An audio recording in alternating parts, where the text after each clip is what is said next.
Selector আমাকে কোনো কিছু নোটিশ ছাড়াই বাদ দিয়ে দিয়েছে টিম থেকে। আয়ারল্যান্ডের বিপক্ষে টি-20 সিরিজটা শুরুর আগেই জন্ম নিয়েছিল এক বিশাল নাটক। দল নির্বাচনে অসন্তোষ প্রকাশ করে বিতর্কের জন্ম দিয়েছিলেন লিটন দাস। তাতে প্রধান নির্বাচক গাজী আশরাফ হোসেন লিপুর সঙ্গে তার দ্বন্দ্বের বিষয়টি প্রকাশ্যে চলে আসে। একটা গুঞ্জন তৈরি হয় যে আসন্ন টি-20 বিশ্বকাপে অধিনায়ক হিসেবে থাকছেন না লিটন দাস। আয়ারল্যান্ড সিরিজ শেষ হলেও দর্শকদের মধ্যে একটা ব্যাপার জানার ব্যাপারে দারুণ কৌতূহল।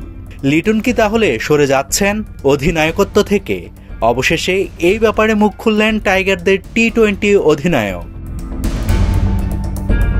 ঘটনা শুরু হয়েছিল শামীম হোসেন পাটোয়ারিকে দল থেকে বাদ দেওয়া নিয়ে। বিষয়টি তার জানা ছিল না, এমনটাই জানান লিটন দাস। পরে প্রধান নির্বাচক লিপো নিজের ব্যাখ্যা দেন। তিনি জানান, আমাদের কারো অনুমতি নেওয়ার দরকার নেই দল ঘোষণার আগে, কারণ আমরা তাদের মতামত নিয়েছি।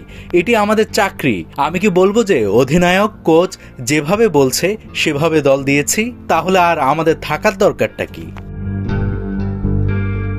সিরিজ শুরুর আগের সে ঘটনায় অধিনায়কত্ব নিয়েও সংশয় তৈরি হয়েছিল। সে সময়টায় বিশ্বকাপ প্রসঙ্গ উঠলে লিটন বলেন, বিশ্বকাপ পর্যন্ত আমি থাকি কিনা সেটা দেখেন। সেসব নিয়ে আলোচনা প্রথম টি-20তে হারের পর আরও বেড়ে যায়। তবে সিরিজ জয়ের পর আপাতত ড্রেসিং রুম অনেকটাই শান্ত।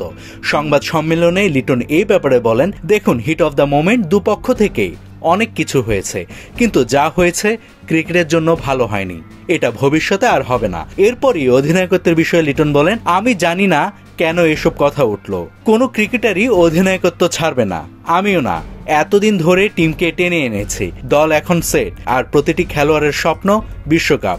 নেতৃত্ব ছাড়ার প্রশ্নই আসে না। নাভিদ হাসান, সোনালী নিউজ।